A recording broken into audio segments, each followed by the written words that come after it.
Hello everyone, welcome back to our channel. I am Seema Shanay and today we are going to talk about one of the basics of organic chemistry, which is hybridization.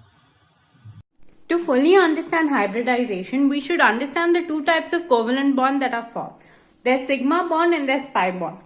A sigma bond is a type of covalent bond that is formed by the end-to-end or head-on overlap of bonding orbitals along the internuclear axis. This is also known as an axial overlap. A sigma bond can be formed by any one of the following combinations of atomic orbitals. SS overlapping. In this case, there is an overlap of two half-filled s orbitals along the internuclear axis as shown in the figure. In sp overlap, the type of overlap occurs between half-filled s orbitals of one atom and half-filled p orbitals of another atom. So, a s and a p orbital, half-filled s and p orbital, pp overlapping. This type of overlap takes place between half-filled p orbitals of two approaching atoms. Let's move on to pi bonds. In the formation of a pi bond, the atomic orbitals overlap in such a way that their axes remain parallel to each other and perpendicular to the internuclear axis. The orbital is formed due to sideways overlapping, which consists of two saucer-type charge clouds above and below the plane of the participating atoms. So there are two p orbitals which participate in a sideways overlap, forming a 2p pi orbital, which is also represented as the charge clouds of electrons above and below. Strength of sigma and pi bonds. The strength of a bond would depend on the extent of overlapping. In case of a sigma bond, the overlapping of orbitals takes place to a larger extent. Therefore, a sigma bond will always be stronger as compared to a pi bond. In a pi bond, the extent of overlapping would be to a smaller extent. It is also important to understand that the formation of multiple bonds between two atoms, a sigma and pi bond, are both formed. The first bond that will be formed between the two atoms will be a sigma bond, and for multiple bond formation, the next bonds will be pi bonds. Now that we've discussed about the different types of covalent bonding, we can move on to hybridization. In order to explain the characteristic geometrical shapes of polyatomic molecules like methane, ammonia, water, etc., Pauling introduced the concept of hybridization. According to Pauling, the atomic orbitals combine to form a new set of equivalent orbitals called as hybrid orbitals. Unlike pure atomic orbitals, hybrid orbitals are used in bond formation. The phenomena of hybridization can be defined as such. The process of intermixing of the orbitals of slightly different energies so as to redistribute their energies, resulting in the formation of a new set of orbitals of equivalent energy and shape. An example is when 1 2s and 3 2p orbitals of carbon hybridize, there is a formation of 4 new sp3 hybrid orbitals.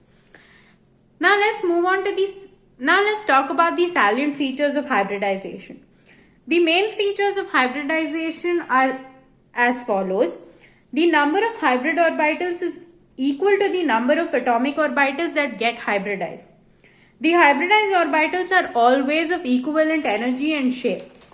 The hybrid orbitals are more effective in forming stable bonds than pure atomic orbitals, which is why they are used in bond formation.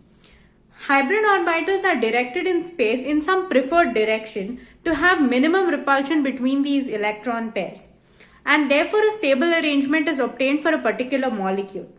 This is why hybridization would indicate the geometry of the molecules. Let's talk about the important conditions for hybridization.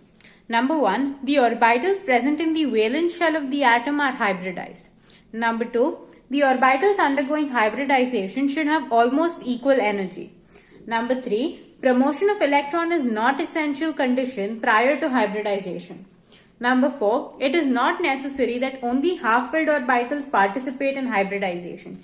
In some cases, even filled orbitals of valence shell can take part in hybridization. The first type of hybridization is sp3 hybridization. This type of hybridization can be explained by taking the example of CH4, which is a methane molecule in which there is mixing of one s orbital and three p orbitals of the valence shell to form sp3 hybrid orbitals of equivalent energies and shape. sp3 hybridization would imply this 25% s character and 75% p character. To understand sp3 hybridization in methane, we should first look at the electronic configuration of carbon. Carbon has 6 electrons which are distributed as 1s2, 2s2 and 2p2. The valence shell of carbon will have 4 electrons which are distributed as 2s2 and 2p2. The excitation of a carbon atom would result in one of the electrons of the 2s shell getting excited and moving to the 2p shell. So, in the excited state, the carbon atom would have 1 electron in the 2s shell and 3 electrons in the 2p shell. The mixing or hybridization would lead to 4 new hybrid orbitals which are given by sp3 hybrid orbitals. So as mentioned before, there will be 25% s character and 75% p character in these orbitals. This orbital overlap will result in sigma bonds in methane. The orientation of hybrid orbitals is in such a way as to minimize the repulsion and reduce angular strain within the molecule. The most stable configuration for these sp3 hybridized orbitals would be tetrahedron. So the bonds would be arranged in a fashion of a regular tetrahedron and the bond angle would be equal to 109.5 degrees. Hydrogen with a single s orbital containing 1 electron would combine with these sp3 hybridized carbon orbitals to form a sigma bond. The combining electrons must always have opposite spin. The figure of CH4 molecule is given on the right hand side. The 4 bonds are represented in different ways. The 2 single line bonds are those which are in the plane of the paper. The dark white bond is what is coming towards us and the dashed bond is going away from us. The 1s orbital of hydrogen and the 2sp3 hybridized orbital of carbon will form a sigma bond to give us the methane molecule. That is why we say that the carbon in methane is sp3 hybridized. sp2 hybridization can be explained in the form of ethene, whose molecular formula is C2H4. Each carbon in ethene forms 4 bonds, but each carbon is bonded only to 3 atoms. So the structure of ethene is given on the right hand side. To bond to 3 atoms, each carbon hybridizes 3 atomic orbitals, 1 s orbital plus 2 p orbitals. 3 orbitals are hybridized and 4 bonds are formed. Each carbon has 3 sp2 degenerate orbitals and 1 unhybridized p orbital.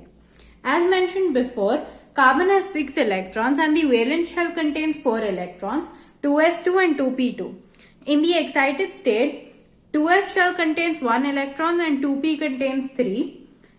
When they hybridize, there are 3 sp2 hybridized orbital and 1 unhybridized p orbital. In the energy level diagram, 1s orbital occupies the least energy, then 2s and 2p. After hybridization, there are 3 sp2 orbitals and 1 unhybridized 2p orbital occupies highest energy state. To minimize electronic repulsion, the sp2 orbitals are directed towards 3 corners of an equilateral triangle. The bond angle formed is 120 degrees. The 2 unhybridized p orbitals undergo sideways overlap to form a pi bond. Hydrogen having 1s orbital with 1 electron, the 2 hydrogens bonds to the 2 sp2 orbital of carbon, whereas the third sp2 hybridized orbital forms a sigma bond with the other carbon.